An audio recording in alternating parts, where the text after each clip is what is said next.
प्रेम से बोलिए सतगुरुदेव की जय। राजा रामचंद्र की जय।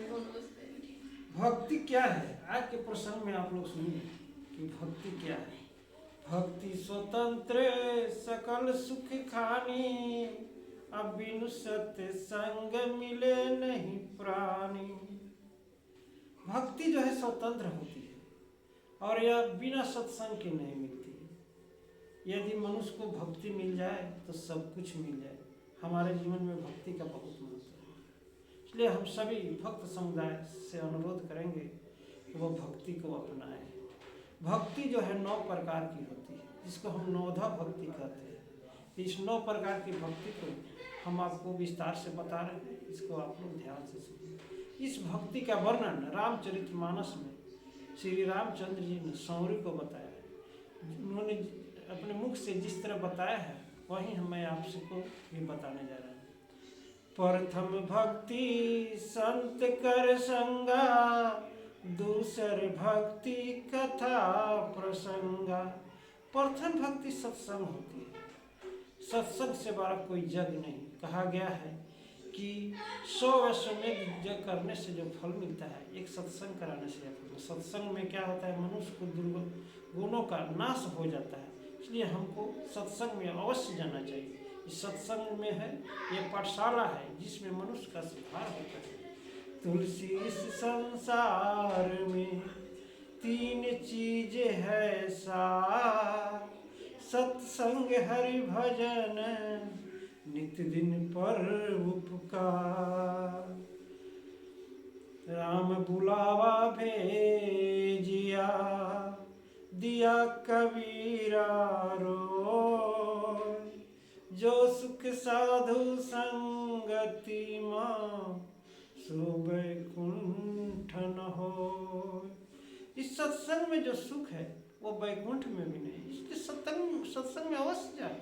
इसमें जाने में, कथा सुनने में कोई तुम्हें पैसा नहीं लगता है, लेकिन जाओ। लेकिन आजकल क्या है, नाच और ऑर्केस्ट्रा में लोग बहुत मन लगाते हैं, बहुत ज़्यादा देखते हैं, लेकिन सत्संग में नहीं जाते। सत्संग में जाओ, लोगों की बातों को ध्यान से सुनो और अपने जीवन में उसको उतारो।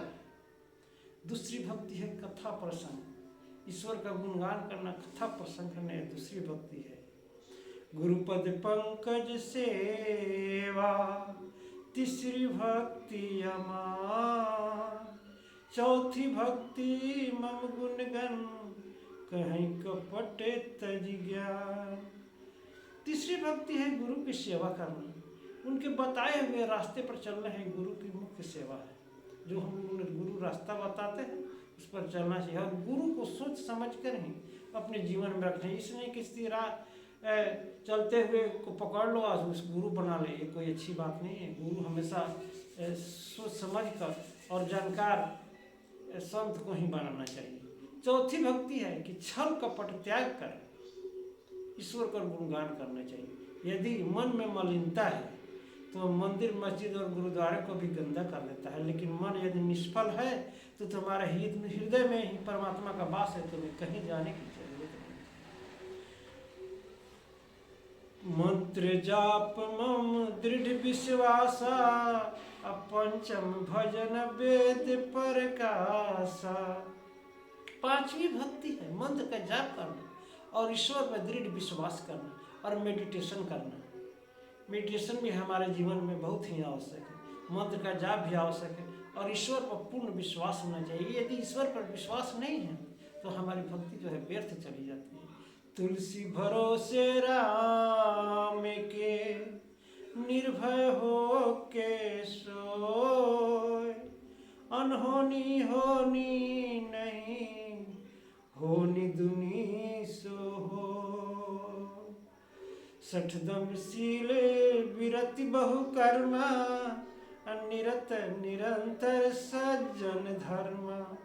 काम क्रोध मोद लोभ ईर्ष्या द्वेष का त्याग करो, ये हमारे दुश्मन है।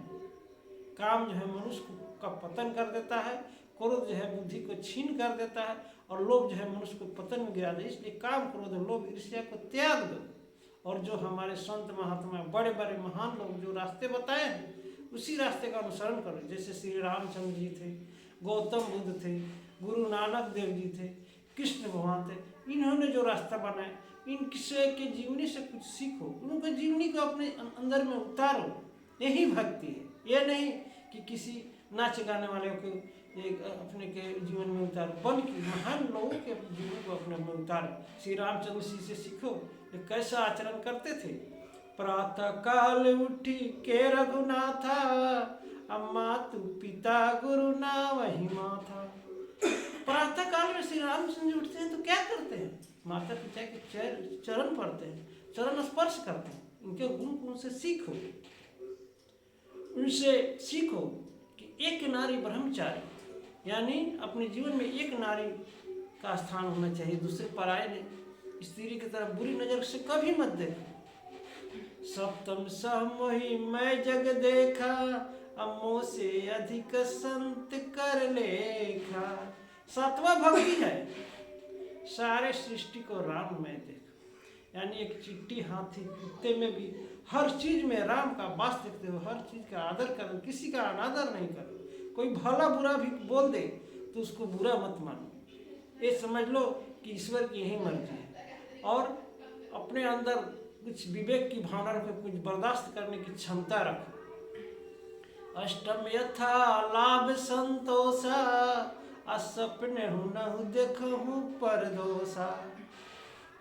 अष्टम भक्ति है संतोष करना। संतोष से बड़ा कोई धन नहीं। यदि तुम्हारे पास सूखी भी रोटी हो तो खाकर उसी में संतोष कर लो, और किसी को मालपुआ देकर लालच मत करो। इसलिए संतोष परम सुख है।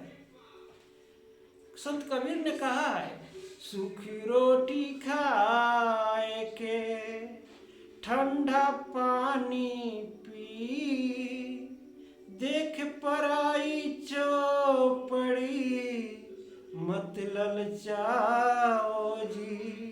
सूखी रोटी खा लो और ठंडा पानी पियो और अपने मौज मस्ती से अपने झोपड़ी में रहो। किसी के मंजिल को देखकर मत ललचो। और क्या निंदक नियरे राखिए, किसी भी का निंदा मत करो, किसी को भला बुरा मत करो। दूसरों का निंदा करना बहुत बड़ा पाप है। निंदक नियरे राखिए, आंगन कुटी छावाय, बिन पानी साबुन बिना निर्मल करे सुहाय। अपने दुश्मन को भी अपने पास में रखो, उससे प्रेम से बातें करो, उसको भला बुरा मत कहो। तुम देखोगे कि तेरे सुधार के होने के साथ साथ उसका भी सुधार हो जाएगा। नवम सल छल सन हीना, आराम भरिए हर सन दीना। नौवा भक्ति है समर्पण। समर्पण करना, ईश्वर के प्रति अपने आप को समर्पित करना, यही नौवा भक्ति। इस प्रकार हमारे जीवन में नौ भक्ति होना चाहिए। यदि तुम नौ को अपना लेते हो तो तेरा जीवन धन हो जाएगा और तुम्हें आत्म साक्षात्कार होगा। ये नौ भक्ति को मैं संक्षेप में एक बार फिर कहना चाहता हूँ। प्रथम है सत्संग, दूसरा भक्ति है कथा प्रसंग, तीसरा भक्ति है गुरु की सेवा करना, चौथी भक्ति है छल कपट त्याग देना, पांचवी भक्ति है मंत्र जाप करना, मेडिटेशन करना, छठा भक्ति है काम क्रोध लोभ ईर्ष्या का त्याग देना, सातवां भक्ति है सारे सृष्टि को राम में देखो, आठवां भक्ति है कि संतोष करो और दूसरे को दोष को कभी मत देखो, नौवां भक्ति है जो ईश्वर के प्रति अपने आप को समर्पित कर दो। इस नौ को अपनाओ, अपने आप जीवन को धन कर लो। जय श्री राम, जय श्री राम।